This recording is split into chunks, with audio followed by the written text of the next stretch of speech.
Hello students. आज की video में हम डिस्कस करेंगे मीडिया इन हिस्ट्री पेपर की यूनिट 2 पार्ट 3 के बारे में, जिसमें हम डिस्कस करने वाले हैं press in India after independence. तो चलिए स्टार्ट कर देते हैं। तो इसमें हम पढ़ने वाले हैं the evolution of the Indian press. Indian press कैसे इवोल्व हुई आफ्टर इंडिपेंडेंस, क्योंकि ऑलरेडी हम 2 पार्ट्स में मीडिया इन हिस्ट्री के बारे में ऑलरेडी डिस्कस कर चुके हैं। तो आप प्रीवियस वीडियोस ऑलरेडी चैनल पे हैं, तो आप लोग वहां से देख सकते हैं। तो तो चलिए स्टार्ट करते हैं। Indian press has, because of their many talents and contributions, been able to play a significant part in shaping public opinion in favor of nation's independence। जो कि हमने पिछली वीडियो में भी डिस्कस किया था कि मीडिया ने बहुत ही अहम रोल प्ले किया किसके बारे में, भारत के स्वतंत्रता संग्राम में। ठीक है। और उन बहुत ही मीडिया की वजह से ही, स्पेशली मैगजीन्स और न्यूज़पेपर की वजह से ही क्या रहा, बहुत सारे जो राइटर्स थे, राइटर्स भी नहीं हम बोलेंगे, जो स्वतंत्रता सेनानी थे, उन्होंने अपने आइडियाज लोगों तक पहुंचाने में और लोगों के अंदर देशभक्ति, राष्ट्रवाद की भावना जागृत करने में बहुत ही अहम भूमिका निभाई। ठीक है। After the nation achieved it's freedom, the era of professional staff and jail, similar to similar to that of religious group, begin to dwindle gradually। तो क्या हुआ कि इंडिपेंडेंस के बाद बहुत सारी अ, हम बोल सकते हैं बहुत सारी प्रेस की, मीडिया में बहुत सारी वैरायटीज आ गई, बहुत सारे न्यूज़पेपर्स पब्लिश होने लग गए। और इससे क्या होता है कि इसमें अगेन हम देखते हैं कि किस तरीके से जब ब्रिटिश ईरा में भी प्रेस को कंट्रोल करने के लिए बहुत सारी चीजें जो हैं, ब्रिटिशर्स ने बहुत सारे रूल्स एंड रेगुलेशंस बनाए। तो इंडिया आफ्टर इंडिपेंडेंस भी हम ये वाली वीडियो में देखने वाले हैं कि किस तरीके से इंडियन गवर्नमेंट ने भी टाइम टू टाइम प्रेस से रिलेटेड बहुत सारे रूल्स एंड रेगुलेशंस लेकर के आए। और साथ ही साथ जब 1950 में हमारा कॉन्स्टिट्यूशन लागू हुआ, तो उस टाइम में क्या हुआ, उस टाइम में फ्रीडम ऑफ स्पीच के तहत, फ्रीडम ऑफ प्रेस को भी फंडामेंटल राइट्स के तहत उसको इंक्लूड किया गया। ठीक है। तो यही सब हम इस वीडियो में जो है डिस्कस करने वाले हैं कि किस प्रकार से क्या क्या चेंजेस आए after independence. A rapid transformation occurred in the ownership and structure of newspapers। और क्या देखते हैं हम कि बहुत सारा जो न्यूज़पेपर का जो स्ट्रक्चर था, उसका जो कंपनीज थी, उसमें भी बहुत सारे, और जो ओनरशिप थी उसमें भी बहुत सारे चेंजेस आए। तो एक तो हम क्या देखते हैं आफ्टर इंडिपेंडेंस कि बहुत सारे न्यूज़पेपर जो ऑलरेडी ड्यूरिंग फ्रीडम स्ट्रगल जो काम कर रहे थे, उसके बाद में बहुत सारी प्रेस जो है स्टेब्लिश होना स्टार्ट हो जाती हैं, और उनके स्ट्रक्चर में भी चेंजेस आता है, उनकी ओनरशिप में भी चेंजेस आता है। और क्या चेंजेस आते हैं, धीरे धीरे हम क्या देखते हैं कि फ्रीडम ऑफ प्रेस को जो इंडियन कॉन्स्टिट्यूशन में भी 1950s में जब हमारा कॉन्स्टिट्यूशन लागू होता है, तो उसमें फ्रीडम ऑफ स्पीच के तहत, फ्रीडम ऑफ एक्सप्रेशन के तहत फ्रीडम ऑफ प्रेस को भी इंक्लूड किया जाता है। ठीक है। और इस प्रकार से, और जो ओनरशिप होती है, जो स्ट्रक्चर होता है न्यूज़पेपर्स का, कंपनीज का, उसमें भी बहुत सारे चेंजेस हम देखने के लिए हमें मिलते हैं। The owners of newspapers slowly showed a strong interest in strengthening their positions in the commercial market। और उन एक जो हम देखते हैं कि न्यूज़पेपर्स का, कंपनीज का क्या बढ़ जाता है, कमर्शलाइजेशन बढ़ जाता है, कमर्शियल मार्केट एक तरीके से डेवलप होने स्टार्ट हो जाती है। As a result, new forms of media ownership such as group newspapers, chain publications and trust publications developed a dominate the Indian newspaper market. और न्यूज़पेपर मार्केट की फील्ड में बहुत सारी चीजें पहले क्या हो रही थी, हम ड्यूरिंग द इंडिपेंडेंस स्ट्रगल हम देखते हैं कि सिर्फ और सिर्फ कोई एक प्रेस जो है न्यूज़पेपर्स वगैरह छाप रही है। अब क्या हो जाता है, आफ्टर इंडिपेंडेंस क्या होते हैं, ग्रुप्स ऑफ न्यूज़पेपर्स आ जाते हैं, यानी कि एक ही कंपनी बहुत सारे न्यूज़पेपर्स को पब्लिश करती है, फिर चेन्स आ जाती हैं उनकी, फिर ट्रस्ट के अंदर आ जाते हैं। तो इस तरीके से हम देखते हैं कि आफ्टर इंडिपेंडेंस इंडियन प्रेस में बहुत सारे चेंजेस आते हैं। ठीक है। In the publishing industry, publishing many newspapers under the control of a central unit is referred to as a group. Group किसको बोलते हैं कि एक ही इंडस्ट्री है और वो बहुत सारे न्यूज़पेपर्स पब्लिश कर रही है, किसके अंदर में, एक सेंट्रल यूनिट के अंडर में, तो उसको हम बोलते हैं ग्रुप ऑफ पब्लिकेशंस। ठीक है, ग्रुप ऑफ न्यूज़पेपर्स। ठीक है। The following is a list of some of the most notable newspapers that belong to group category. सबसे पहला जो एग्जाम्पल है वो है Kasturi and sons private limited. Kasturi and sons private limited के अंडर जो है बहुत सारे न्यूज़पेपर्स पब्लिश होते हैं। ठीक है। और this company is responsible for publication of the Hindu, sports and pass time, the Hindu weekly review. तो द हिंदू जो पेपर है उसकी जो वो किसके अंडर पब्लिश होता है, वो किस ग्रुप के अंदर आता है, Kasturi and sons private limited के अंदर आता है वो।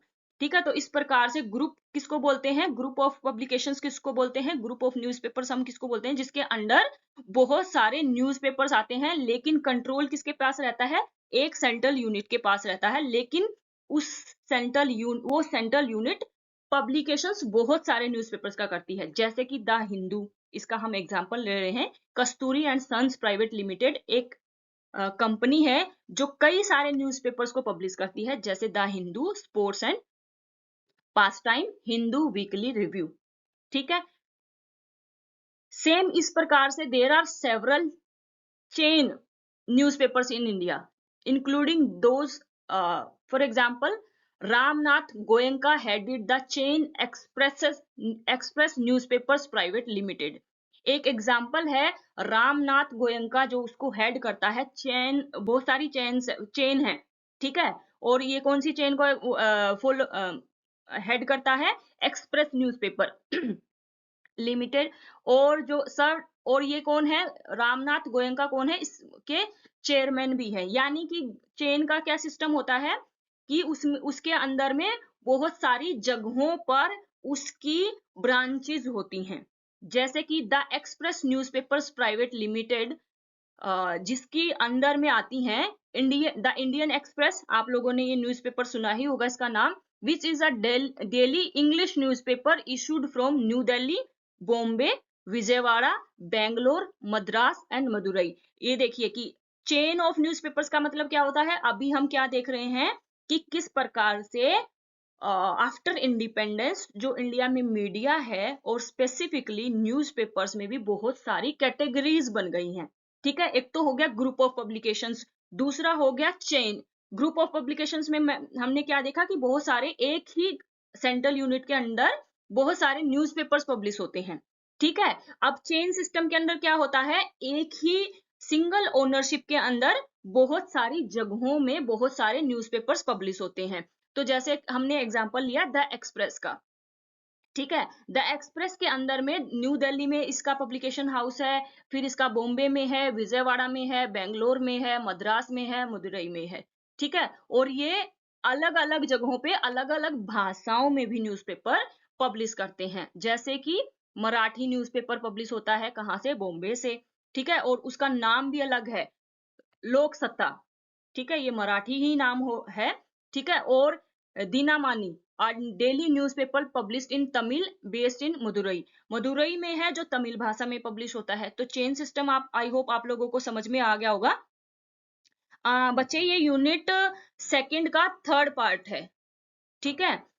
ये हम जो अभी पढ़ रहे हैं वो पढ़ रहे हैं मीडिया इन हिस्ट्री की यूनिट का थर्ड पार्ट। ठीक है। Media press after independence. ठीक है। इंडिया में किस प्रकार से प्रेस का इवोल्यूशन होता है इंडिपेंडेंस, क्योंकि पहले वाली 2 वीडियोस में देखो हमने फर्स्ट यूनिट कंप्लीट कर ली, जिसमें हमने अपने पेपर की पूरी क्या पढ़ी, इंट्रोडक्शन पढ़ी है। ठीक है। सेकंड यूनिट हम लोगों ने कंप्लीट कर दी, जिसमें हमने पहले में पढ़ा था कि किस प्रकार से सेंसरशिप के बारे में पढ़ा था हमने ड्यूरिंग द ब्रिटिश इरा, जब ब्रिटिशर्स हमारे यहाँ पर थे तो उस टाइम में किस प्रकार से जो है सेंसरशिप वो लगाते थे, कैसे हमारे सबसे पहली बात तो हम लोगों ने ये देखा कि कैसे इंडिया में जो है प्रेस आई, ठीक है। उसके बाद फिर ब्रिटिशर्स ने उसमें क्या क्या जो है रूल्स एंड रेगुलेशंस आए, सेंसरशिप लगाई। फिर हमने उससे पिछले वाली सेकंड यूनिट के सेकंड पार्ट में हम लोगों ने देखा कि during the independence struggle period, उस टाइम में कैसे जो हमारे फ्रीडम फाइटर्स थे उन्होंने क्या किया, इसको प्रेस को जो है यूज किया, किस लिए, नेशनलिज्म को बढ़ाने के लिए, लोगों के अंदर राष्ट्रवाद की भावना को जागृत करने के लिए, कैसे जो हमारे नेता हुआ करते थे, जो हमारे फ्रीडम फाइटर्स थे, उन्होंने कैसे प्रेस का सहारा लिया मास को मोबिलाइज करने के लिए, ज्यादा से ज्यादा लोगों को इकट्ठा करने के लिए, कैसे जो है हमारे फ्रीडम फाइटर्स ने, और हमने देखा प्रीवियस यूनिट में ये जो फ्रीडम फाइटर्स थे ज्यादातर जर्नलिस्ट ही थे, और जर्नलिस्ट भी आज की तरीके के नहीं थे कि जो है कोई कोर्स करके आए होंगे, वो सिर्फ और सिर्फ सिंपल अपने आइडियाज को पब्लिश करते थे उनमें। और हमने देखा कि ज्यादातर जो फ्रीडम फाइटर्स थे हमारे, उनकी इंडिपेंडेंट न्यूज़पेपर्स वगैरह चला करते थे, वो खुद से ही उन्होंने बहुत सारी मैगजीन्स, पत्रिकाएं वो पब्लिश करते थे, जिसमें वो अपने आइडियाज पब्लिश करते थे, ठीक है। ये हमने अपनी प्रीवियस यूनिट में हमने डिस्कस किया था, ठीक है। आई होप वो वीडियोस आप लोगों ने देख ही ली होंगी, नहीं देखी हैं तो देख लेना, चैनल पे वो ऑलरेडी अवेलेबल है। तो आज हम थर्ड पार्ट डिस्कस कर रहे हैं यूनिट 2 का, जिसमें हम देख रहे हैं कि इंडिपेंडेंस के बाद मीडिया का इंडिया में कैसा उसका स्ट्रक्चर रहा, क्या क्या उसमें चेंजेस आए, और किस प्रकार से, क्योंकि हमने देखा ना ब्रिटिशर्स ने भी कुछ रूल्स एंड रेगुलेशंस लेकर के आए थे, तो आफ्टर इंडिपेंडेंस इंडिया में वो क्या क्या चेंजेस हम देखते हैं कि इंडियन गवर्नमेंट ने उसको, उसमें प्रेस में क्या क्या चेंजेस लेकर के आए, या उसका स्ट्रक्चर कैसे चेंज हुआ। तो अभी जो डिस्कस कर रहे हैं हम उसका स्ट्रक्चर डिस्कस करते हैं, ठीक है। तो स्ट्रक्चर में हमने देखा कि उसका स्ट्रक्चर में क्या होगा, ग्रुप ऑफ पब्लिकेशंस इंक्लूड हो गए, फिर चेन सिस्टम आ गया, तो वही हम सेकंड वाला अभी चेन सिस्टम डिस्कस कर रहे हैं कि चेन सिस्टम क्या होता है, ठीक है। और इसी के तहत यही जो इंडियन एक्सप्रेस है जो चेन सिस्टम के अंदर आता है, और इसमें विजयवाड़ा में भी जो आंध्र प्रदेश में है इसका एक सेंटर, जहां पे ये अपना Sunday editions form each of the 6 city, जहां पे सिर्फ और सिर्फ रविवार के दिन इंडियन एक्सप्रेस का जो है स्पेशल इशू पब्लिश होता है। कौन कौन सी जगह पर, Bombay screen and financial express, ठीक है। ये वो न्यूज़पेपर्स हैं जो हमने डिस्कस किया है, the express Newspapers Private limited की चेन सिस्टम है जो अलग अलग जगहों पर अपने न्यूज़पेपर्स पब्लिश करते हैं इन इंडिया। अब हम देखते हैं तीसरा टाइप क्या था, ट्रस्ट सिस्टम कैसे आ गया न्यूज़पेपर में, ठीक है। In India 3 significant trust plays an active role. सबसे पहला ट्रस्ट सिस्टम कौन सा है, ट्रस्ट कौन सा है, द लोक शिक्षण trust, Kesari Maratha trust and the सुरक्षा ट्रस्ट। ये 3 बहुत ही ज्यादा, बहुत एक्टिव रोल प्ले करते हैं इंडियन प्रेस सिस्टम में, ठीक है। तो स्ट्रक्चर हम पढ़ रहे हैं, सबसे पहला हमने ग्रुप पढ़ा, दूसरा हमने चेन सिस्टम पढ़ा, अब हम पढ़ रहे हैं ट्रस्ट सिस्टम। हमने अब ट्रस्ट देखा कि किस प्रकार से ट्रस्ट सिस्टम भी काम करता है, ट्रस्टीशिप आप लोगों ने पढ़ी ही होगी, ठीक है। अब हम देखते हैं कि characteristics of Indian press after independence. Press की क्या क्या विशेषताएं हुई, क्या क्या विशेषताएं हैं किसके बाद, स्वतंत्रता के बाद, ठीक है। आप लोग ये नोट्स बनाते रहिए, जो लोग हिंदी मीडियम के हैं, और वीडियो भी बाद में अपलोड हो जाएगी, जिसमें आप इंग्लिश वाली जो पीपीटी है वो ऑलरेडी आप लोग देख सकते हैं। अभी आप लोग क्वेश्चंस पूछ सकते हो अगर कहीं पे समझ में नहीं आता है, तो अभी लाइव क्लास में आप क्वेश्चंस पूछ लीजिए, बाद में मैं ये वीडियो भी अपलोड करूंगी, ठीक है। Due to the countries partition many newspapers located their offices. अब हम क्या पढ़ रहे हैं, कैरेक्टरिस्टिक्स, भारतीय प्रेस की विशेषताएं स्वतंत्रता के बाद, ठीक है। हम क्या देखते हैं, आप सबको पता ही है 1947 में हम आजाद होते हैं, और आजाद होने के साथ ही एक और नई कंट्री भी साथ में एस्टेब्लिश होती है, पाकिस्तान। उसको हम क्या बोलते हैं कि पार्टीशन हो जाता है इंडिया का, तो 2 कंट्रीज बन जाती हैं। अब 2 कंट्री बन गई हैं बच्चों, तो पहले तो क्या था, जो प्रेस इस्टेब्लिश हुई थी वो पूरे इंडिया में हुई थी, ठीक है? उस टाइम में पार्टीशन ब्रिटिश ईरा में ही इस्टेब्लिश हुई, और उस टाइम में ऐसा कुछ जगह और वो पार्टीशन नहीं था।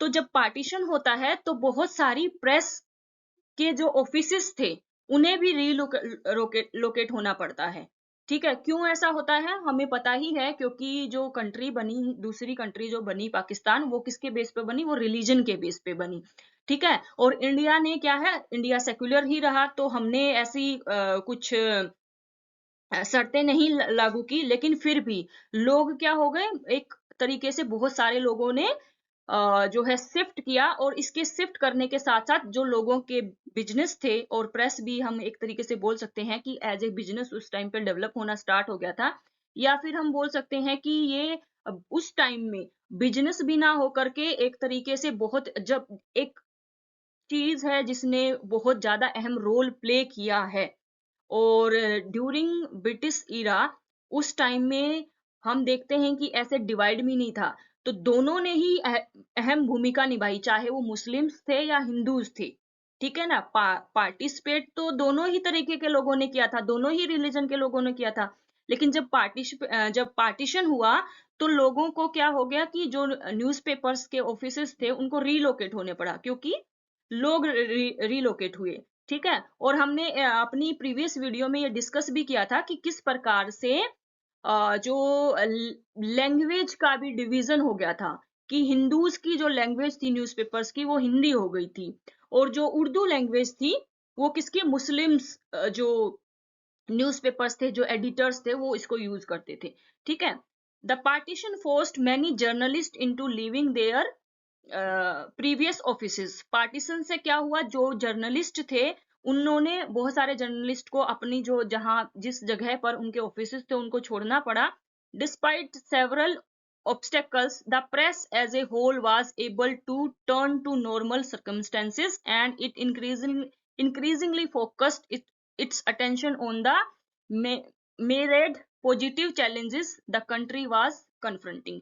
लेकिन फिर भी प्रेस ने अपने आप को संभाला, दोनों ही साइड की ऑब्वियसली, और स्पेसिफिकली क्योंकि हम इंडिया के बारे में ही बात कर रहे हैं, तो प्रेस ने अपने आप को संभाला, और उस टाइम में जिस तरीके की सिचुएशन थी, और जिस तरीके की सिचुएशन इंडिया ने फेस की, उसके बारे में भी प्रेस में, न्यूज़पेपर्स में बहुत ही ज्यादा मात्रा में उसके बारे में पब्लिश किया गया। बहुत सारे जर्नलिस्ट ने उसके बारे में लिखा, और हमने जो हिस्ट्री में भी पढ़ा है कि किस प्रकार से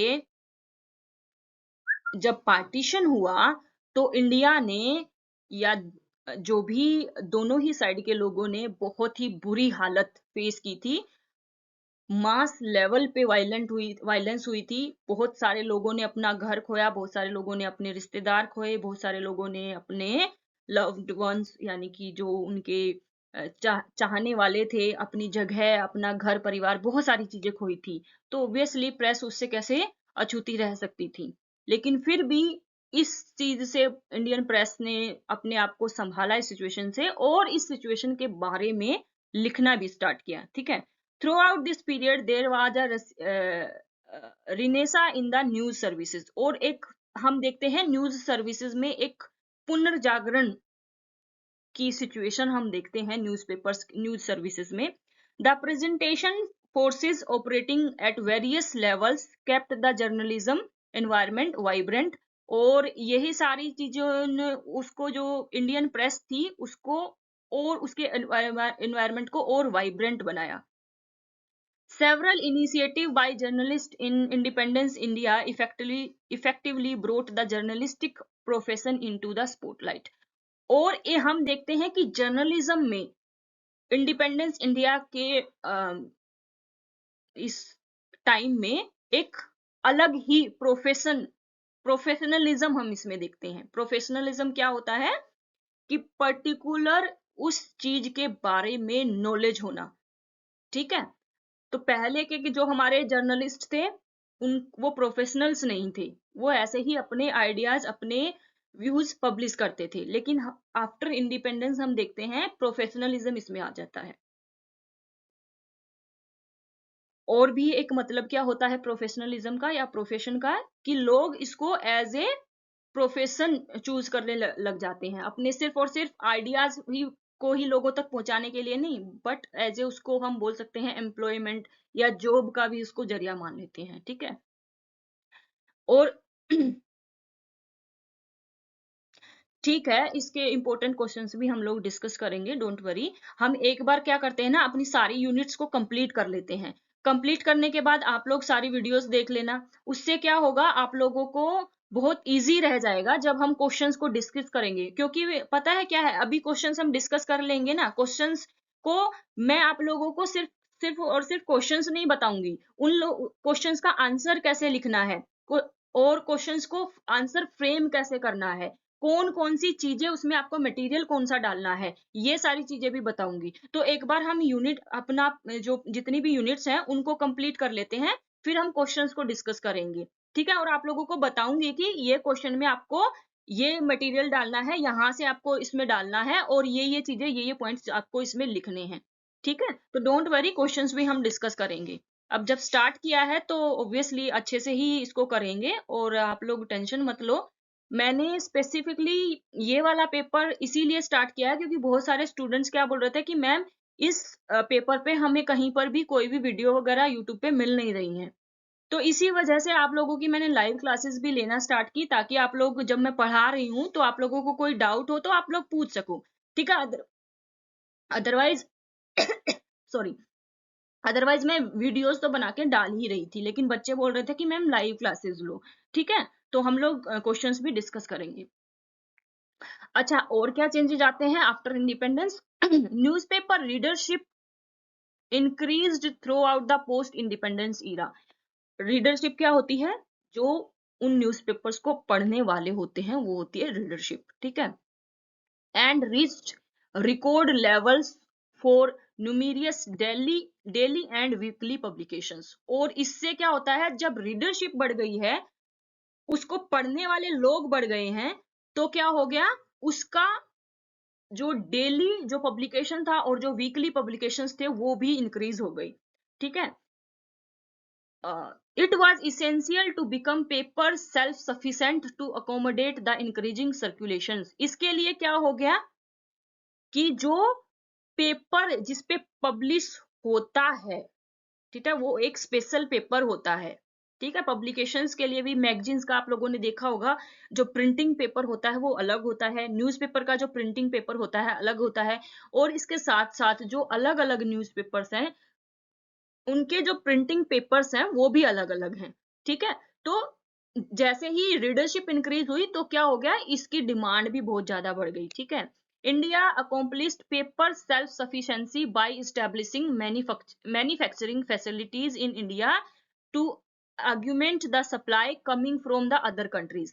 अब क्या हो गया, जो पेपर की जो सप्लाई आती थी वो कहाँ से आती थी, वो बाहर से मंगाता था इंडिया। ठीक है, हमारे पास नहीं थी। लेकिन इंडिपेंडेंस के बाद में ये चेंजेस आया कि ये जब रीडरशिप ज्यादा इंक्रीज हो गई, जब पढ़ने वाले लोग ज्यादा हो गए, तो ऑब्वियसली प्रिंटिंग जो पेपर होता है उसकी डिमांड बढ़ गई। डिमांड बढ़ने से क्या हो गया, बाहर की कंट्रीज से जो हम मंगा रहे हैं तो ऑब्वियसली वो महंगा भी पड़ रहा था। फिर क्या हो गया कि इंडिया में मैन्युफैक्चरिंग यूनिट्स एस्टेब्लिश होना स्टार्ट हो गई। ठीक है, The lack of available printing paper sparked the development of a new industry in India.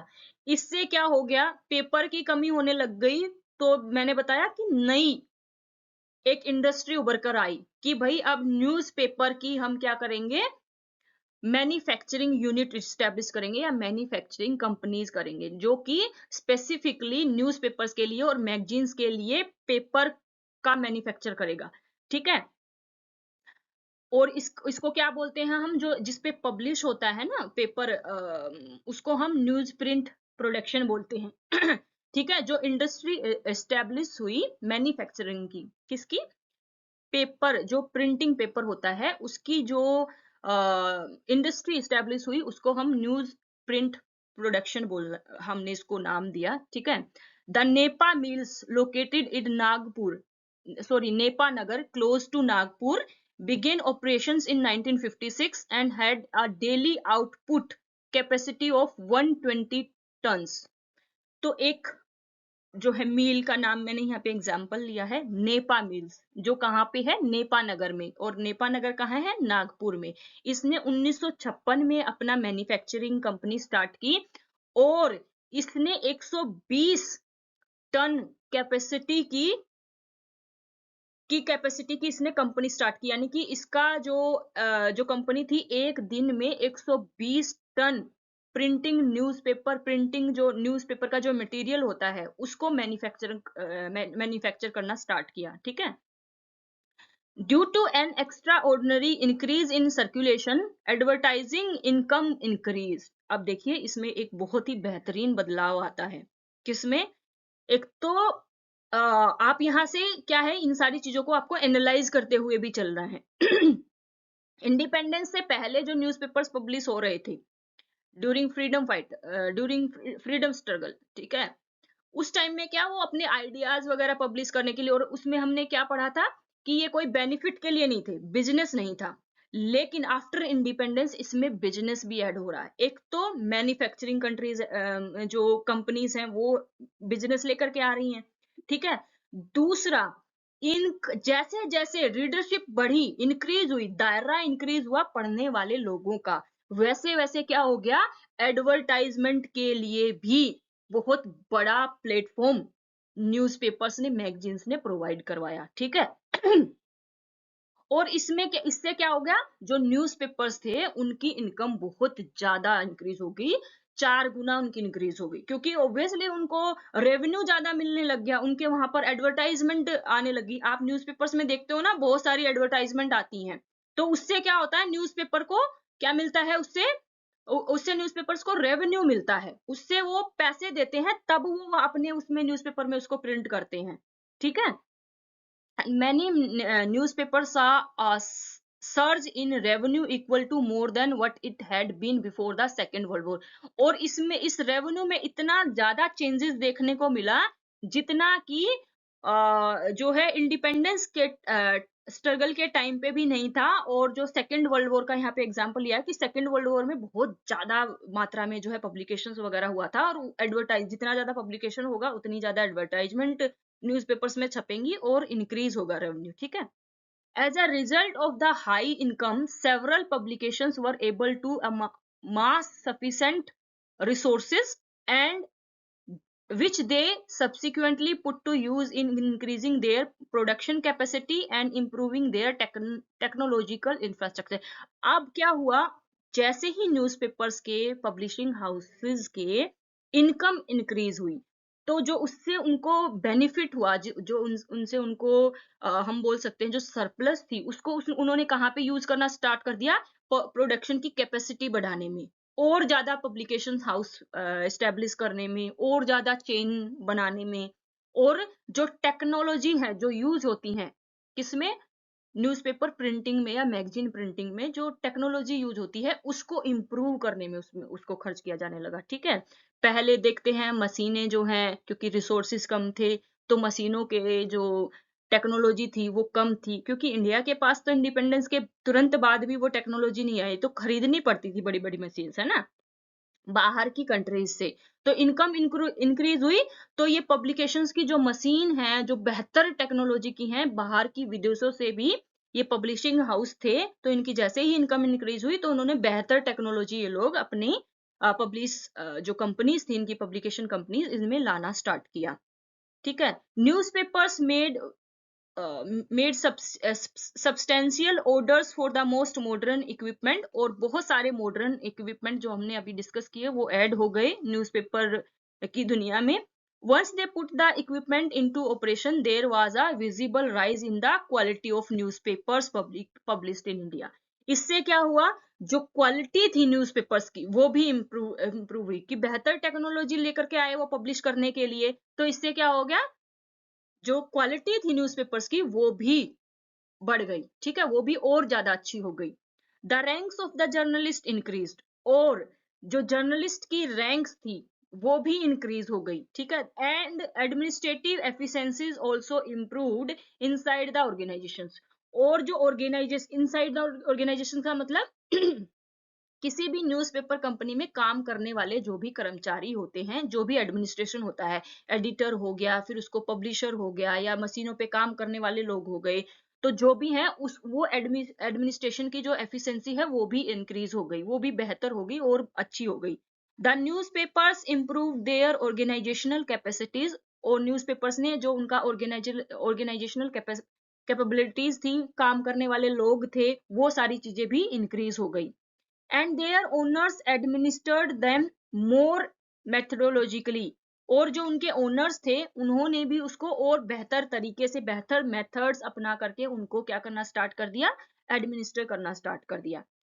In an in-depth analysis demonstrate that over time, the responses of people and press began to affect the policies that the government implemented.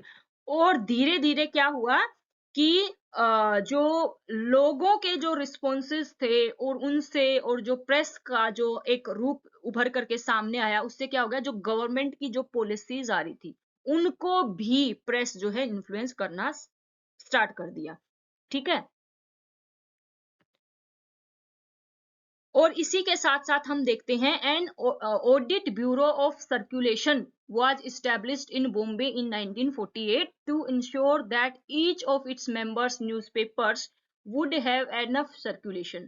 एक इसके लिए जो है फिर circulation के लिए एक bureau भी स्टैब्लिश कर दिया गया। ठीक है, हमने स्टार्टिंग में ही मैंने बताया था कि बहुत सारी गवर्नमेंट पॉलिसीज में भी चेंजेस आए हैं फॉर प्रेस के लिए। ठीक है, इंडिपेंडेंस के बाद प्रेस को रेगुलेट करने के लिए भी सरकार ने भी बहुत सारी पॉलिसीज लेकर के आई। तो इसी के लिए एक 1948 में ही एक ऑडिट ब्यूरो ऑफ सर्कुलेशन भी एस्टेब्लिश किया गया था। इसका क्या काम था कि न्यूज़पेपर का जो सर्कुलेशन है वो अच्छे तरीके से हो सके।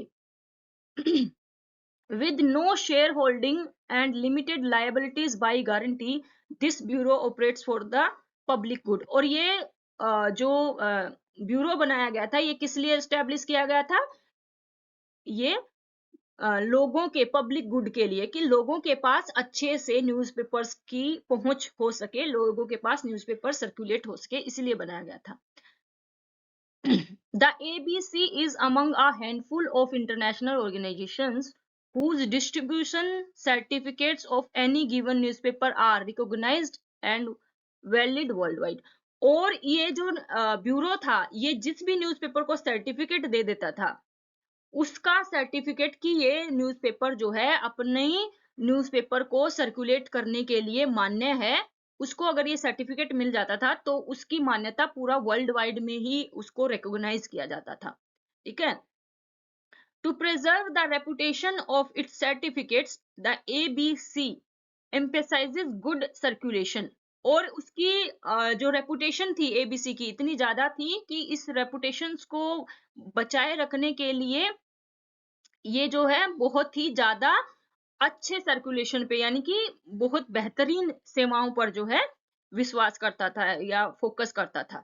और क्या करता था, वेरीफाइड अकाउंट्स, और देखता था कि उस जो न्यूज़पेपर्स हैं उनके अकाउंट्स वगैरह वेरीफाइड हैं, यानी ऑडिटेड अकॉर्डिंग टू प्रोसीड्योर्स, यानी कि जो उनमें ऑडिटिंग होती है वो भी रूल्स एंड रेगुलेशंस के हिसाब से होती है या नहीं होती है।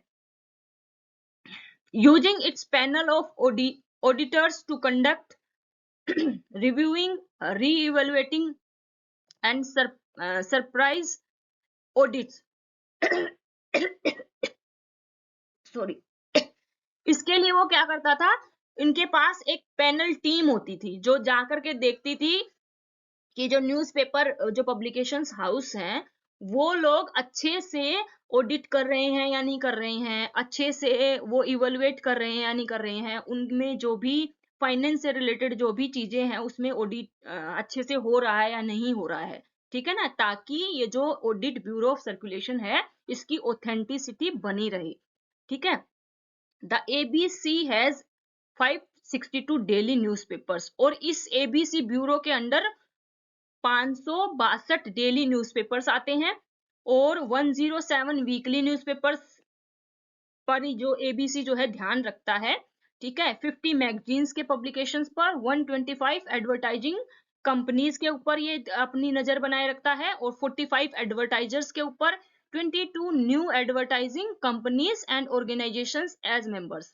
ठीक है ना, तो ये जो ऑडिट ब्यूरो ऑफ सर्कुलेशंस है, इसके अंडर इतने सारे newspapers, daily newspapers, magazines, advertisers और जो एडवर्टाइजिंग कंपनीज इसके अंडर आती हैं, और इन पर ये निगरानी रखता है कि ये अच्छे से काम कर रहे हैं नहीं कर रहे हैं, इनके अंदर जो ऑर्गेनाइजेशनल स्ट्रक्चर है वो बेहतर तरीके से काम कर रहा है या नहीं कर रहा है। ठीक है। The unexpected passing of Gandhi presented the press in India with a challenging and demanding assignment to cover the story। अब देखिए 1948 में क्या होता है, एक बहुत बड़ा इंसिडेंट होता है। आप सबको पता ही होगा कि गांधी जी को गोली मार करके उनकी हत्या कर दी जाती है। ठीक है, तो ये इंडियन प्रेस के लिए बहुत ही सेंटिमेंटल वाला इशू था। ठीक है, और एक तरीके से जो इंडियन प्रेस थी उस टाइम में, उनके लिए ये क्वेश्चन था कि कैसे इस इशू को पब्लिश किया जाए, क्योंकि सेंटिमेंटल इशू था। ठीक है, और जिनको गोली मारी गई थी वो पूरे देश के कौन माने जाते थे, फादर ऑफ द नेशन, और जिसने गोली मारी थी वो भी इंडियन ही था। ठीक है ना, तो गांधी जी की डेथ ने इंडियन प्रेस के लिए एक अलग ही एग्जाम्पल सेट किया, और पूरे के पूरे जितने भी न्यूज़पेपर थे उनके फ्रंट में ये न्यूज छापी गई कि गांधी जी को जो है कि जो डेथ हो गई है, और उनको जो है इस तरीके से गोली मार करके उनकी हत्या कर दी गई। ठीक है, और इस न्यूज ने जो है बेसिकली पूरे इंडिया में जो है तहलका मचा दिया था, और पूरे इंडिया में ही नहीं, बाहर विदेशों में भी, क्योंकि न्यूज़पेपर्स पढ़ने वाले बाहर विदेशों में भी होते थे। ठीक है, अब हम देखते हैं the formation of press trust in India. Press trust की कब स्थापना होती है भारत में, उसके बारे में हम जानते हैं। ठीक है, ये हमारी इसी यूनिट के अंदर आता है। The most significant event in 1949 was the establishment of press trust of India. 1949 में क्या हुआ, प्रेस ट्रस्ट को इस्टेब्लिश किया गया, और ये क्या करता है, the press trust of India took over the associated press of India. इससे पहले इसका नाम क्या था, associated press of India. Press trust had the task of improving the standing of journalist. Press trust का काम क्या है, जो जर्नलिस्ट हैं उनकी क्वालिटीज में इम्प्रूवमेंट के बारे में जानना, उनसे रिलेटेड कानून बनाना, उनसे रिलेटेड रूल्स एंड रेगुलेशंस बनाना। It was to uphold the profession's highest possible standards of ethical behaviour. उनके अंदर जो जर्नलिस्ट हैं, प्रेस ट्रस्ट इंडिया का क्या काम है, जर्नलिस्ट के अंदर हाईएस्ट, यानी कि जो जर्नलिस्ट हैं उनके लिए रूल्स एंड रेगुलेशंस बनाना, कि ये चीजें आपको, कुछ एथिक्स होते हैं, प्रेस के भी कुछ एथिक्स होते हैं, कि आपको भाई ऐसी झूठी, फॉर एग्जांपल, कि आपको ऐसी ही बिना सोर्सेज के, बिना उसके आपको ऐसी ही झूठी ही कोई भी न्यूज पब्लिश नहीं कर देनी है। तो ये एक एथिक्स है। ठीक है, तो इसमें जो प्रेस ट्रस्ट ऑफ इंडिया है ये क्या करता था, जर्नलिस्ट के लिए एथिकल्स, उनके जो बिहेवियर के लिए एथिकल्स को बताता था कि ये रूल्स एंड रेगुलेशंस फॉलो करने हैं। ठीक है, it had to make efforts to improve the working conditions of journalist and protect their rights. और क्या काम था, उनकी वर्किंग कंडीशंस को इम्प्रूव करना, कि ये ध्यान देना, ये देखना कि जिस कंपनी के अंडर, जिस न्यूज़पेपर के अंडर जर्नलिस्ट काम कर रहे हैं, वहां की वर्किंग कंडीशंस अच्छी हैं कि नहीं है, बेहतर होनी चाहिए। ठीक है, साथ ही साथ उनके राइट्स को भी प्रोटेक्ट करना। राइट्स में क्या आ जाते हैं, वर्किंग ऑफ आवर्स आ गई, पेमेंट आ गई, कि उनको कितनी सैलरी मिल रही है, कितना उनको छुट्टियां मिलनी है, ये सारी चीजें किसके अंडर आ गई, उनके राइट्स के अंडर आ गई। ठीक है, Lastly, the जो press trust India was to lobby for laws safeguarding their interest, raise money for their benefit and fight for press freedom। इसके साथ साथ जो प्रेस ट्रस्ट ऑफ इंडिया है वो किसके, उनके जर्नलिस्ट के अधिकारों के रक्षा के लिए लड़ता है, और उनके लिए पैसों का जो है उनको बेहतर सैलरी मिले, उनको बेहतर बेनिफिट मिले, उनको बेहतर सुविधाएं मिले। बेनिफिट्स में क्या आ जाता है, जैसे कि मेडिकल बेनिफिट्स उनको मिलने चाहिए, एज ए वर्कर किसी भी कंपनी को उनको देने चाहिए। ये सारे रूल्स एंड रेगुलेशंस कौन बनाता है, प्रेस ट्रस्ट ऑफ इंडिया। और freedom, fight for press freedom, और प्रेस की फ्रीडम के लिए जो है सरकार की पॉलिसीज, कोई सरकार जो है कोई ऐसी पॉलिसी ना पास करे जिससे कि प्रेस की फ्रीडम को नुकसान हो। ठीक है, तो इन सारी कामों पर ध्यान देता है press trust of India. Until 1960s, 1960 तक the PTI press trust of India was the only news agency in India covering the whole country. और 1960 तक सिर्फ और सिर्फ प्रेस ट्रस्ट इंडिया ही था जो इन सारी चीजों पर ध्यान देता था। ठीक है, the owners of newspapers in India were the only people allowed to join the organisation and members. और इस ऑर्गेनाइजेशन के मेंबर्स कौन होते थे, जो न्यूज़पेपर्स के ओनर्स होते थे, जिसके अंडर में जो न्यूज़पेपर्स होते थे ना, अलग अलग जो न्यूज़पेपर्स के जो मालिक होते थे, वो इस प्रेस ट्रस्ट ऑफ इंडिया के कौन होते थे, मेंबर्स होते थे। There is no distribution of in earnings to stakeholders in form of dividends, and all of the revenue generated by news agencies goes towards advancing the organization's mission। और जो भी ये इसकी जो इनकम होती थी, ठीक है, वो उसको किस में लगाते थे, जो इस ऑर्गेनाइजेशन के काम करने के तरीके को और बेहतर करने में उस पैसे को खर्च किया जाता था। ठीक है, PTI is one of the largest news organizations in Asia and boasts of the most extended teleprint connections in India। और ये पूरा का पूरा सब एशिया में, सिर्फ इंडिया में ही नहीं, पूरे एशिया में बहुत बड़ी एक हम बोल सकते हैं न्यूज ऑर्गेनाइजेशन है प्रेस ट्रस्ट ऑफ इंडिया। ठीक है, अच्छा अब हम देखते हैं जब 1950 में संविधान लागू हो गया, जब हम रिपब्लिक बन गए, उस टाइम में यानी कि भारतीय संविधान में प्रेस के बारे में क्या बोला गया है, उसको कितनी स्वतंत्रता दी गई है, उसके लिए क्या रूल्स एंड रेगुलेशंस बनाए गए हैं, अब हम ये देखते हैं। The Republic and the press. ठीक है, On 26th January 1950, the government of India, Independence India, officially put the Constitution of India into effect। हम सबको पता है 1950 में हमारा क्या, 26 जनवरी 1950 को हमारा संविधान लागू हो गया। और संविधान क्या है, supreme law of India, supreme authority of India है। उसी के हिसाब से 26 जनवरी 1950 के बाद ये हो गया कि संविधान के अनुसार ही भारत में जितने भी कानून बनेंगे, जितने भी रूल्स एंड रेगुलेशंस आएंगे, वो संविधान के अनुसार ही बनेंगे। ठीक है, और प्रेस भी उसमें शामिल है। India proclaimed herself to a sovereign democratic republic. 1950 में हमने अपने आप को सोवरन डेमोक्रेटिक रिपब्लिक घोषित किया। There was more leeway for the press to express themselves freely. और प्रेस के लिए भी ये एक बहुत बड़ी बात थी कि वो अपने आप को स्वतंत्र रूप से एक्सप्रेस कर सके। ठीक है, article 19 and 13 of Indian constitution guarantee press freedom. Article 13 और आर्टिकल 19 भारत के संविधान में प्रेस की स्वतंत्रता की गारंटी देते हैं। तो ये भी आप लोगों के लिए बहुत जरूरी है। हो सकता है क्वेश्चन में सिर्फ और सिर्फ संविधान के बारे में ही पूछ लिया जाए कि भारतीय संविधान प्रेस की स्वतंत्रता के बारे में क्या बोलता है, तो ये सारी चीजें हम उसमें डिस्कस करेंगे। ठीक है, The expansion of democratic representation in parliament was primarily responsible for significant advances in reporting parliamentary proceedings and writing political news। 1950 के बाद जब से संविधान लागू हुआ, तो ये चीजें उसमें प्रॉपरली मेंशन की गई कि जो और क्या चेंजेस आए, कि जो पार्लियामेंट में जो भी प्रोसीडिंग्स होती हैं, जो भी रिपोर्ट्स वगैरह आती हैं, उन सब की जानकारी भी, वो जो पॉलिटिकल न्यूज है उन सब की जानकारी भी न्यूज़पेपर्स में आनी चाहिए। ठीक है, there was also appointments made for lobby reporters. और हम देखते हैं कि जो प्रोसीडिंग्स चल रही होती है, जब पार्लियामेंट के सेशन वगैरह चल रहे होते हैं ना, तो वहां पर जर्नलिस्ट को लॉबी में बैठने के लिए परमिशंस दी जाती हैं जो बड़े बड़े न्यूज़पेपर्स हैं, उनके जो जर्नलिस्ट हैं, वो वहां पर जाते हैं और पार्लियामेंट में जो भी डिस्कशन होता है उसके बारे में अपने न्यूज़पेपर्स में छापते हैं।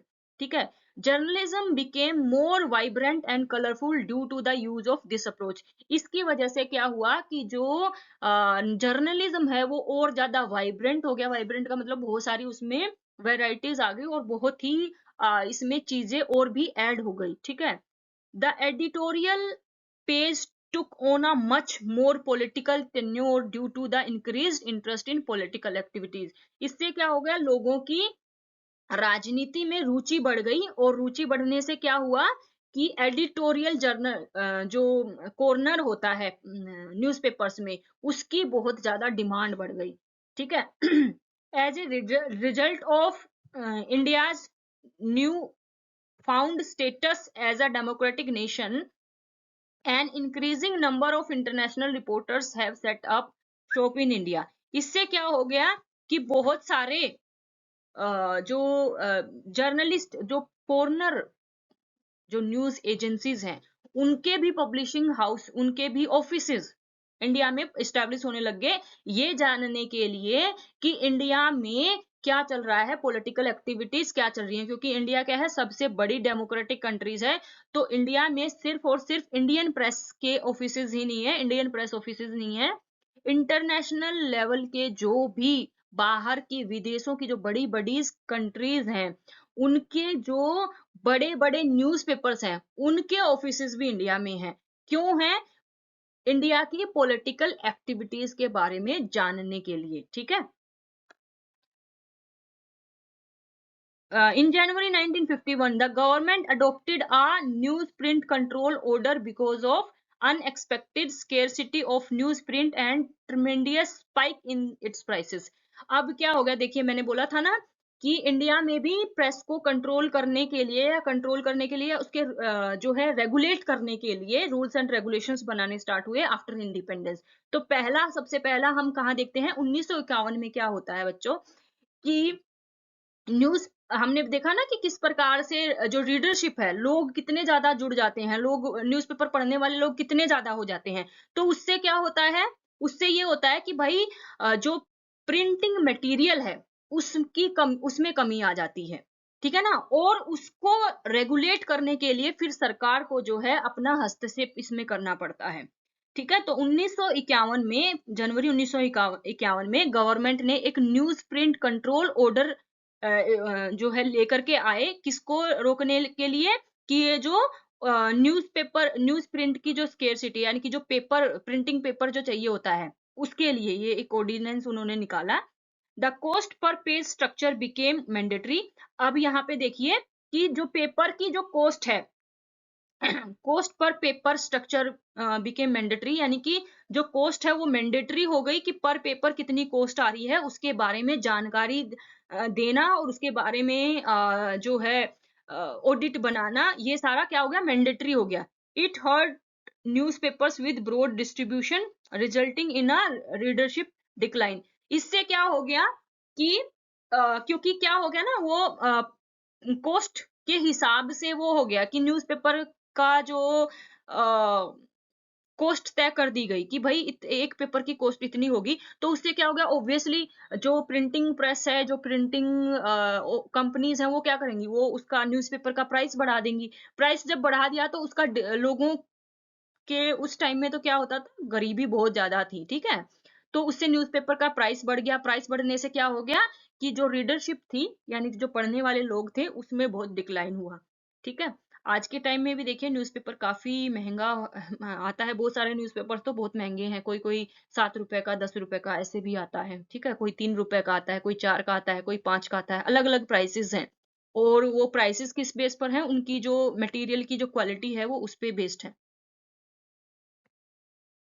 The first attempt at censorship by the newly independent government of India came in form of the Press Act number LVIC Rajgopalachari, who served as Minister of Home Affairs at the time, was the one who presented it to Parliament on August 1951। अभी पहली बार 1951 में जो ये राजगोपालचारी थे, जो minister थे home affairs के, उन्होंने एक प्रेस जो है एक्ट लेकर के ये आए। ठीक है, ये एक्ट क्या था? The proposed legislation which had 34 clauses and 2 schedules। इसमें 34 क्लॉज थे और 2 शेड्यूल थे इसमें, यानी कि वो डिवाइड किया गया था एक्ट को। ठीक है, aimed to prevent disseminating anything that may induce crime or other misconduct। किस वजह से ये एक्ट लेकर के आए थे? ताकि डिसमिनेटिंग एनीथिंग, यानी कि किसी भी तरह की खराब चीजें जो है पेपर वगैरह में पब्लिश ना हो, और मिसकंडक्ट यानी कि कोई भी गलत बातें जो है न्यूज़पेपर वगैरह में ना छापी जाएं, ना लिखी जाएं, जिससे कि देश की बदनामी हो या फिर जिससे लोगों के ऊपर गलत इन्फ्लुएंस पड़े। इस सब चीजों को रोकने के लिए, यानी कि उसको रेगुलेट करने के लिए बेसिकली ये एक्ट लेकर के आए। The Lok Sabha engaged in robust discussion for many days, और इस एक्ट पे बहुत टाइम तक डिस्कशन भी हुआ। The legislature approved the law on 23rd October 1951. The parliament presented it to the president for his assent. The Press Act of 1951 was enacted। और इस प्रकार से 1951 का जो प्रेस एक्ट है वो पास हो गया। द गवर्नमेंट माइट, और इसके क्या क्या इस प्रेस में इसमें क्या बोले गए थे, क्या बातें बोली गई थी? The government might demand security from the press keeper और newspaper publisher under the act. वो क्या मांग सकते थे? वो सिक्योरिटी की डिमांड कर सकते थे गवर्नमेंट। ठीक है, न्यूज़पेपर वाले से या न्यूज़पेपर जो पब्लिश करता था उससे। The government might at its discretion require even more deposits.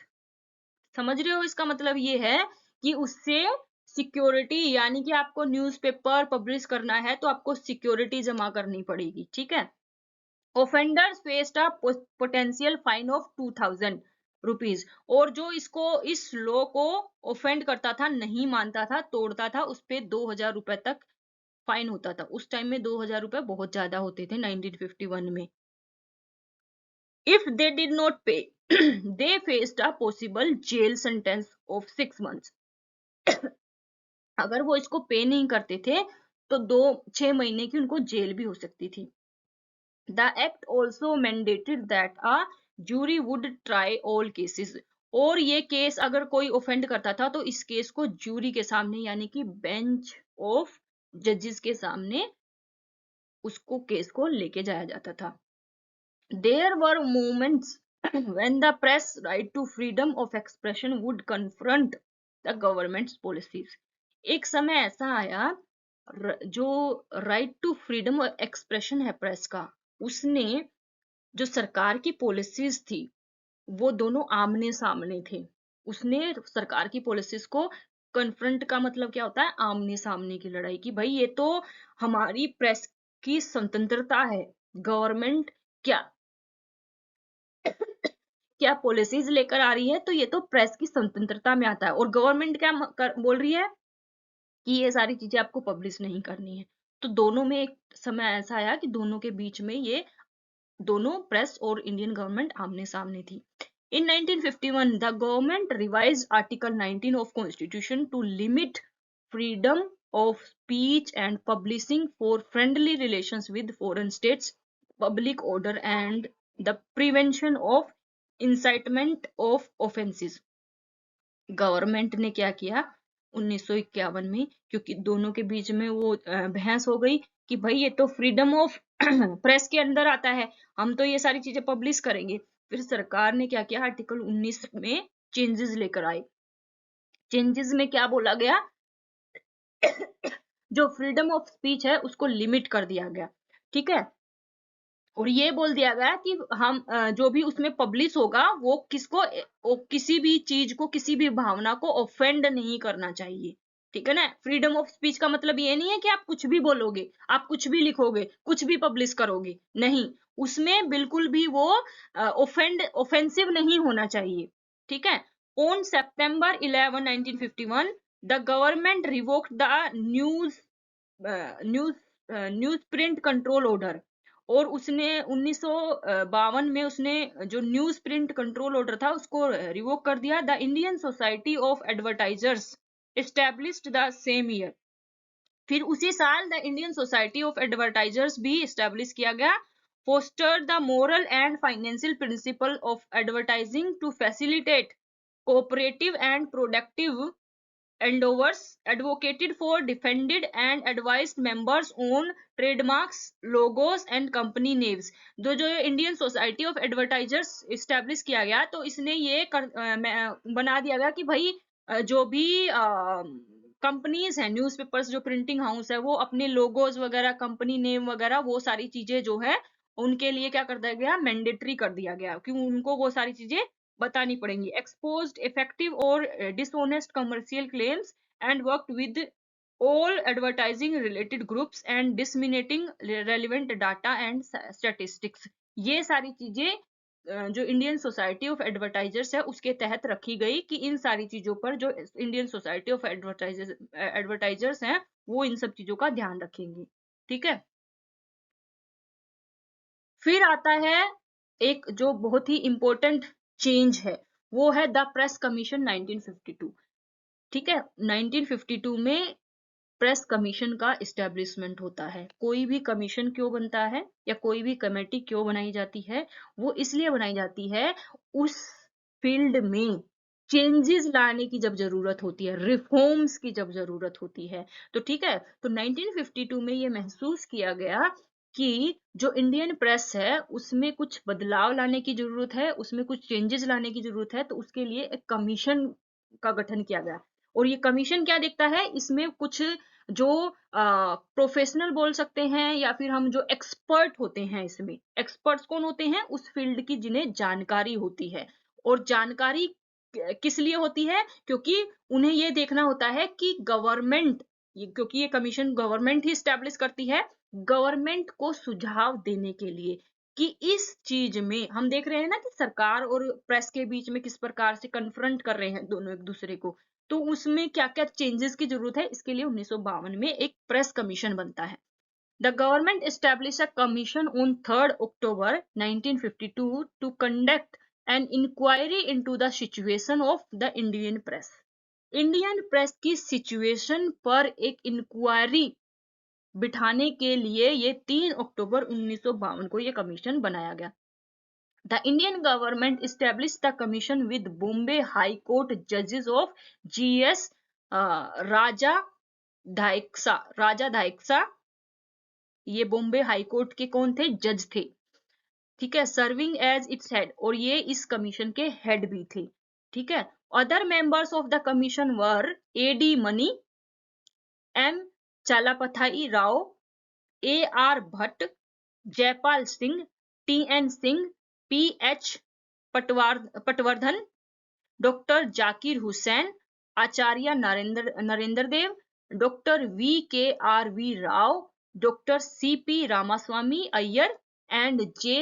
Natarajan इसके क्या थे, बाकी के मेंबर्स थे इस कमीशन के। तो सोचिए इतने सारे एक्सपर्ट्स को, ठीक है ना। और देखो जो बॉम्बे हाई कोर्ट का जज था उसको क्या बनाया गया, इसका हेड बनाया गया। अब आप सोचिए कि हाई कोर्ट के जज को क्यों इसका वो बनाया गया हेड, क्यों, क्योंकि वो देखेगा कि जो गवर्नमेंट है, जो कानून प्रेस से संबंधित लेकर के आ रही है, वो जो हमारे देश का संविधान है उसके हिसाब से है या नहीं है। क्यों, जज को सारे लॉज पता होते हैं, उसे सारे कानून पता होते हैं कि कौन कौन से लॉ हैं, कौन कौन से कानून हमारे देश के हैं, उसी के हिसाब से सरकार को और प्रेस को चलना होगा। इसीलिए ये कमीशन इस्टेब्लिश किया गया। ठीक है, in particular the commission investigated the following, और इस कमीशन ने क्या क्या इन्वेस्टिगेट किया, the management and organisational framework of newspapers, financing and resources, की जो न्यूज़पेपर का जो ऑर्गेनाइजेशनल स्ट्रक्चर है, जो फ्रेमवर्क है, ऑर्गेनाइजेशनल फ्रेमवर्क आप समझ रहे हो कि ऑर्गेनाइजेशंस के अंदर कौन कौन है, कौन उसका हेड है, कौन उसके बाकी के मेंबर्स हैं, उसका जर्नलिस्ट कौन है, उसका ऑफिस स्टाफ में कौन है, किस प्रकार से वो काम करते हैं, वहां पर कितनी ज्यादा उनके अधिकारों की बात होती है या नहीं होती है, फिर उसका फाइनेंशियल एंड रिसोर्सेज, उस न्यूज़पेपर को पैसे कहाँ से मिल रहे हैं, उसका फाइनेंस क्या है, उसको कितना प्रॉफिट हो रहा है, क्योंकि सरकार को भी टैक्स देना होता था ना, और उसको जो इनकम हो रही है उसके रिसोर्सेज क्या है। कोई वो ऐसे रिसोर्सेज तो यूज नहीं कर रहा है जो कि भारत के खिलाफ हो या फिर इंडियन गवर्नमेंट के खिलाफ हो या पूरा इंडिया के खिलाफ हो, ठीक है ना, या कोई ऐसी एक्टिविटीज तो उस न्यूज़पेपर में नहीं हो रही हैं जो हमारी देश की इंटीग्रिटी के लिए खतरनाक हो, ठीक है ना। तो ये सारी चीजें देखने के लिए सबसे पहला जो एरिया था जिसपे फोकस किया कमीशन ने, ये पहला पॉइंट है, ठीक है। दूसरा है मोनोपोलीज एंड चेन बिजनेस। जो चेन बिजनेस हमने डिस्कस किया उसके बारे में इसने इन्वेस्टिगेट किया। इंटीग्रिटी इंटीग्रिटी ऑफ रिपोर्ट्स के बारे में इसने डिस्कस किया, and balance of opposing view points. Balance of opposing view points मतलब कि जो उसके अपोज में जो व्यू पॉइंट्स हैं न्यूज़पेपर्स में जो छापा जा रहा है, जो हम जिसमें हमारा आ जाता है फ्रीडम ऑफ एक्सप्रेशन, वो उसमें कितना बैलेंस है या नहीं है, उसके बारे में इस कमीशन ने क्या की, इन्वेस्टिगेट किया। The dissemination of ads and circulation of responsible journalism. जो न्यूज़पेपर्स का जो एड्स का जो सर्कुलेशन हो रहा है, कौन कौन सी एड्स न्यूज़पेपर में छापी जा रही हैं उसके बारे में, और कितना रिस्पॉन्सिबल है वो जर्नलिज्म उसके बारे में। The education and working conditions of journalist already employed. जो जर्नलिस्ट जिस ऑर्गेनाइजेशन ने हायर की हैं उनकी क्या एजुकेशनल क्वालिफिकेशंस हैं और उनकी वर्किंग कंडीशंस क्या क्या हैं उनके बारे में देखने के लिए। In addition to maintaining of professionally solid standards, और इस सबसे संबंधित जो प्रोफेशनल स्टैंडर्ड्स हैं उनको मेंटेन किया जा रहा है या नहीं जा रहा है, उसको इन्वेस्टिगेट किया, ठीक है।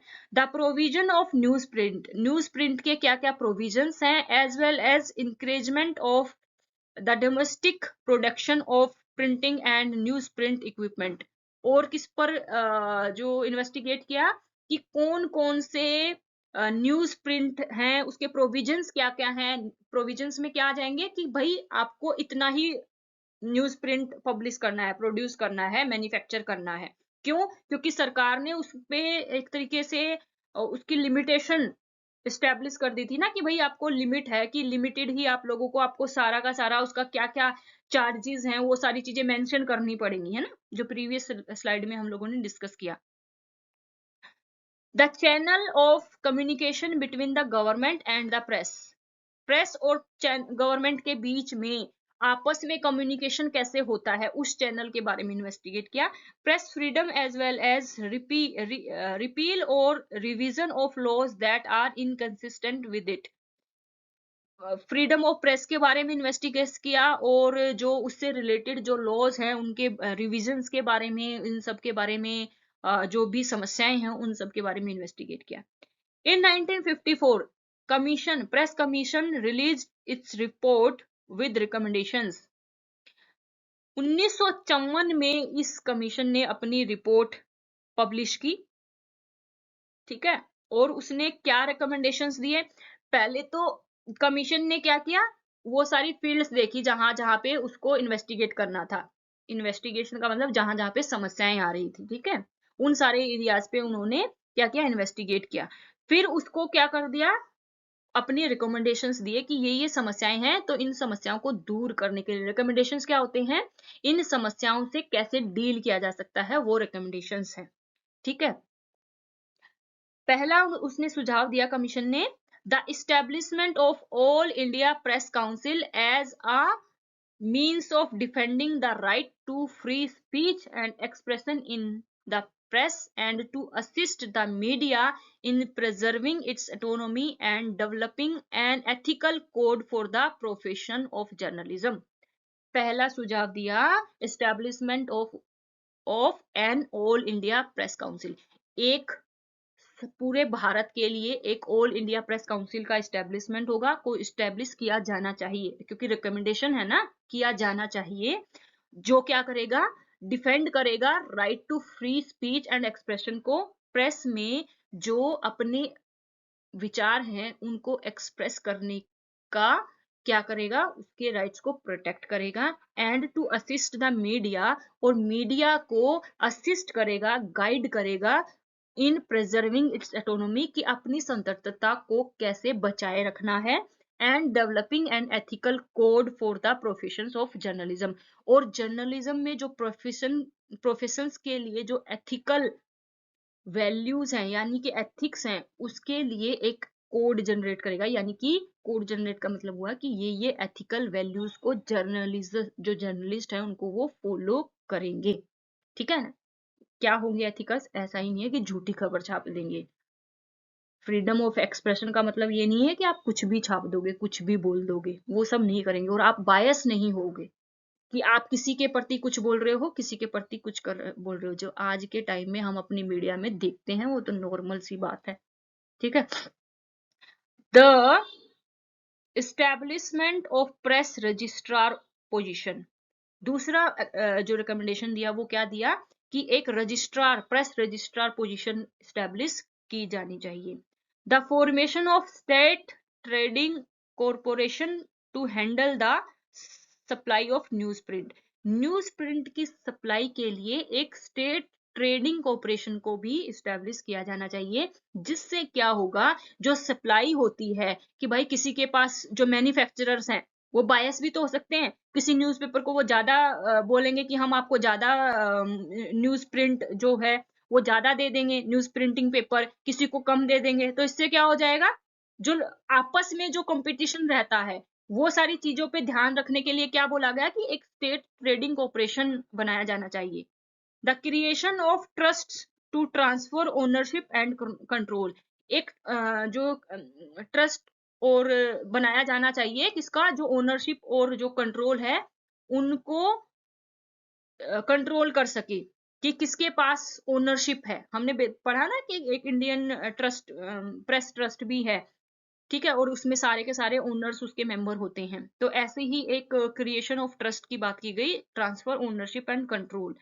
द सेटिंग ऑफ मिनिमम, ये ट्रस्ट का क्या काम था, अगर आप लोगों को समझ में नहीं आया, कि जितने भी ओनरशिप हैं, जितने भी कंट्रोल हैं, वो इस ट्रस्ट के पास रहेंगे। ठीक है।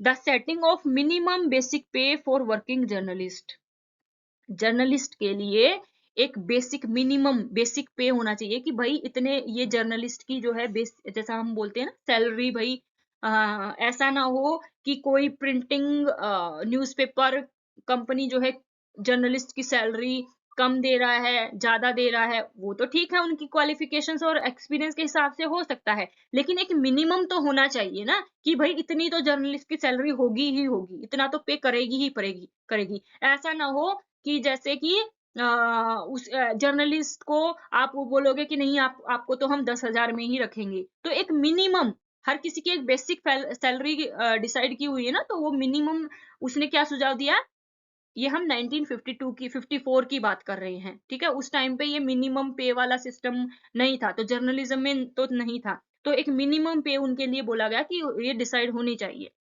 The schedule of prices for each page, और सारे जो भी पेज होते हैं ना, जितने भी न्यूज़पेपर्स में पेज होते हैं, तो उसका प्राइस जो है वो बोल दिया गया कि वो जो फिक्स होना चाहिए। Publication of district level newspapers, district level पे भी पब्लिकेशंस होना चाहिए। The essential revisions in the laws that already exist regarding the press also along with other similar things. और क्या रिकमेंडेशन दिया इस कमीशन ने, ये बोला कि जो अभी एग्जिस्टिंग यानी कि 1952 में 54 में जो प्रेस से संबंधित जो कानून है उनको रिवाइज किया जाना चाहिए। ठीक है ना, जब सरकार ने जो कानून बनाए हुए हैं उनको रिवाइज करके देखो कि ये सही है या नहीं है। ठीक है, ये रिकमेंडेशंस किसने दिए, प्रेस कमीशन ने दिए। कब दिए, 1954 में। ये इस्टेब्लिश कब किया गया था, 1952 में। ठीक है।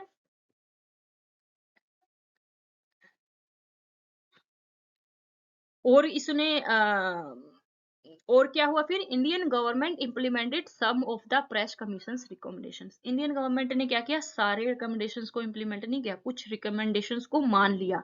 द गवर्नमेंट हैज, कौन कौन से रिकमेंडेशन सरकार ने माने, रिकमेंडेशन क्या होते हैं, सुझाव।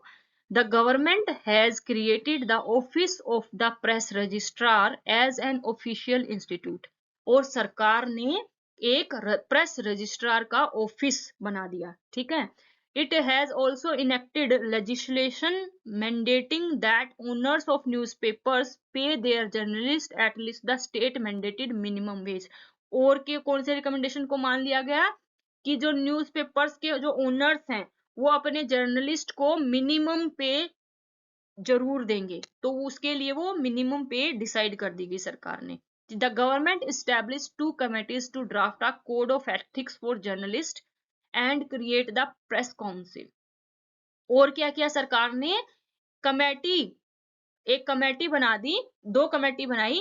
The government establish 2 committees to draft a code of ethics for journalist and create the press council. 2 committee बनाई। पहली एक कमेटी किसके लिए बना दी कि जो कोड ऑफ एथिक्स बनाएगी जर्नलिस्ट के लिए, कौन कौन से रूल्स एंड रेगुलेशंस को जर्नलिस्ट को फॉलो करना है उसके लिए, और क्या प्रेस काउंसिल भी क्रिएट कर दी, ठीक है।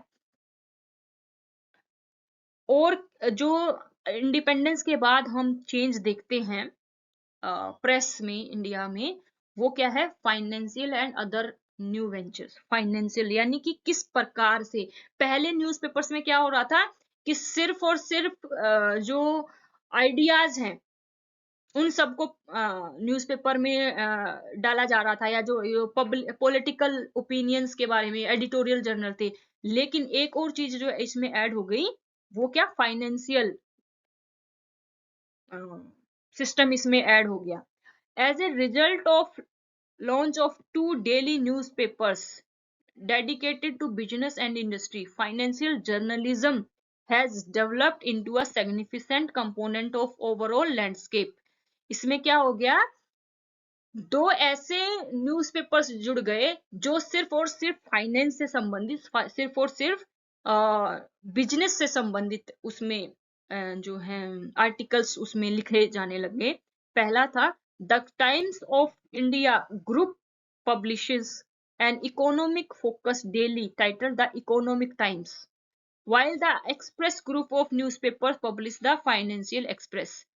जो इंडियन ग्रुप ऑफ पब्लिकेशंस था उसने इकोनॉमी को फोकस करते हुए इकोनॉमिक टाइम्स पब्लिकेशन स्टार्ट कर दिया, न्यूज़पेपर निकालना स्टार्ट कर दिया। और एक्सप्रेस ग्रुप ऑफ न्यूज़पेपर्स ने फाइनेंशियल एक्सप्रेस न्यूज़पेपर पब्लिश करना स्टार्ट कर दिया। Thus there is a free press in India. तो इससे हम कंक्लूजन क्या निकालते हैं, ये पूरी की पूरी जो अभी हमने डिस्कस किए पॉइंट्स, उसका कंक्लूजन हम क्या निकालते हैं कि there is a free press in India despite the numerous obstacle that stand in its way. कि इंडिया में जो बेसिकली जो प्रेस है वो फ्री है, हालांकि इसके सामने बहुत सारी चुनौतियां हैं। The press has evolved into a branch of the entertainment business while simultaneously serving as a tool for advancing the cause of democracy। इसने, जो हम प्रेस है उसने लोगों को बेसिकली एक एंटरटेनमेंट बिजनेस को भी आगे बढ़ाया है, और साथ ही साथ ये डेमोक्रेसी को बढ़ावा देने का एक माध्यम भी है।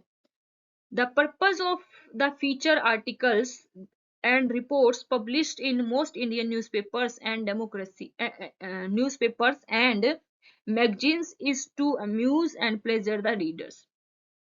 आर्टिकल्स न्यूज़पेपर्स में छपने वाले जो भी आर्टिकल्स हैं उसमें उसकी जो हम बोल सकते हैं उसमें जो जो पब्लिश होता है उसकी बहुत सारी वेराइटीज हैं। वो लोगों को जो है एंटरटेन भी करते हैं और लोगों को अच्छा भी लगता है उन सब चीजों को पढ़ने में। The press is also one of the factors that have contributed to economic and social change. और प्रेस ने contributed the reawakening of the people. जो प्रेस है उसने बहुत बड़ा योगदान दिया है लोगों को जागरूक करने में and there is no shortage of information about the most significant political, economic and social changes। और कोई भी ऐसा दायरा नहीं छोड़ा है जिसके बारे में हम न्यूज़पेपर में नहीं सुनते हैं, नहीं पढ़ते हैं, सॉरी पढ़ते हैं, जिसमें कि हमारे पॉलिटिकल इश्यूज भी आ जाते हैं, इकोनॉमिक इश्यूज भी आ जाते हैं, सोसाइटी से रिलेटेड भी। इसने सोसाइटी में पूरा चेंज लाने में बहुत बड़ा योगदान दिया है। There has been a steady increase in the influence and power of Indian press since 1950। और हम देखते हैं कि 1950 के बाद इंडियन प्रेस की में बहुत सारे के प्रभाव में बहुत सारे चेंजेस आ जाते हैं। The function of newspaper has become more significant. Newspaper के जो फंक्शंस हैं, जो काम है, वो बहुत ही ज्यादा इंपॉर्टेंस हो जाते हैं, उसकी बहुत ज्यादा महत्ता बढ़ जाती है। And how it operates and its tenets are crucial factors in determining whether or not democracy will function well in India। और भारत में लोकतंत्र के प्रभाव को ऑपरेट करने के लिए, बढ़ाने के लिए भी न्यूज़पेपर्स जो हैं अपना बहुत बड़ा योगदान देते हैं। तो आज की वीडियो में हमने यही डिस्कस किया। अगर आप लोगों को कुछ समझ में नहीं आए तो आप पूछ सकते हो कमेंट करके।